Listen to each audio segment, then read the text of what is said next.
ரோட்டிலே வந்து இந்த சத்தியத்தை சொல்லுகிறோம்.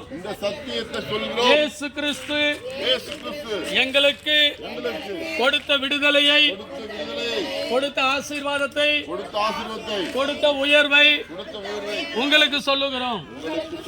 அன்பானவர்களே, 2000 ஆண்டுகளுக்கு முன்பு இயேசு கிறிஸ்து என்ன கடவுள் மனிதனாக இந்த பூமிக்கு வந்தார். மனிதனாக வந்தார். இந்த உலகத்தில் வந்து மனிதர்களை மீட்கும்படியாக தன் உயிரையே கொடுத்தார்.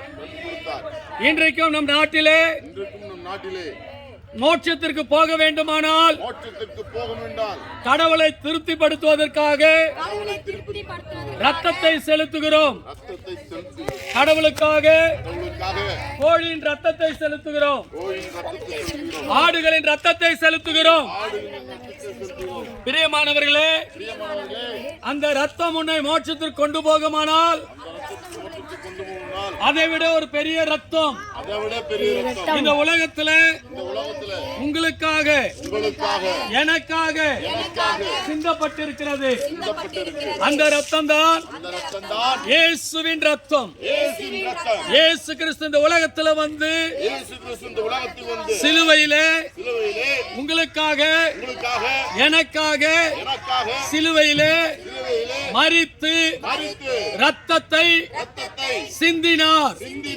இதை நீங்கள் நம்புவீர்களேயானால், இந்த ரத்தத்தினால் கழுவப்படுவீர்களேயானால் உங்களுக்கு மோட்சத்திலே இடம் உண்டு. அன்பான தேவனுடைய பிள்ளைகளே, இது இயேசு கிறிஸ்துவை உள்ளத்திலே குல தெய்வமாய் ஏற்றுக்கொள்ளும் பொழுது இதுவரையில் இருக்கின்ற எல்லா சாபங்களும் எல்லா வியாதிகளும் உங்களை விட்டு விலகி போகும். இயேசு கிறிஸ்துவுக்கு புது வாழ்வை கொடுப்பார். இயேசு புது வாழ்வை கொடுப்பார். உங்களுக்கு புது வாழ்வை கொடுப்பார். புதிய உயர்வை கொடுப்பார். புதிய சந்தோஷத்தை கொடுப்பார். இயேசுவிடத்திலே வாருங்கள்.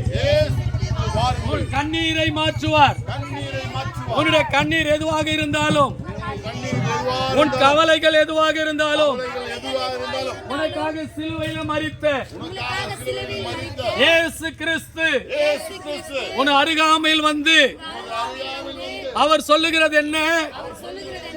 என்னிடத்தில் வருகிறவர்களை நான் தள்ளிவிட மாட்டேன். என்னிடத்தில் யாரும் வரலாம்.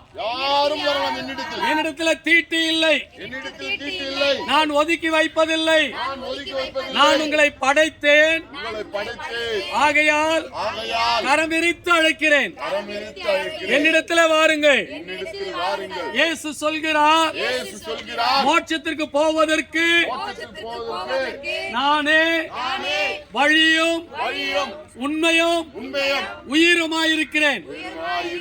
நானே வழியும், நானே சத்தியமும், நானே ஜீவனமாயிருக்கிறேன்.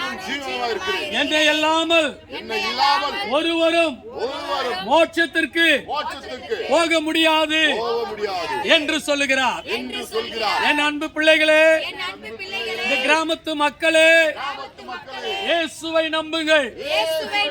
அவர் உங்களுக்கு விடுதலையும், அவர் உங்களுக்கு ஆசீர்வாதத்தையும், அவர் உங்களுக்கு மகிழ்ச்சியையும், அவர் உங்களுக்கு உயர்வையும் கொடுப்பார். இப்பொழுதே நீங்கள் எங்களிடத்தில் ஜெபிக்க வேண்டும் என்றால் எங்கள் அருகாமையில் வாருங்கள். உங்களுக்காக ஜெபிக்கிறோம். உங்களுக்காக ஆலோசனை கொடுக்கிறோம். கர்த்தர் உங்களை ஆசீர்வதிப்பார்.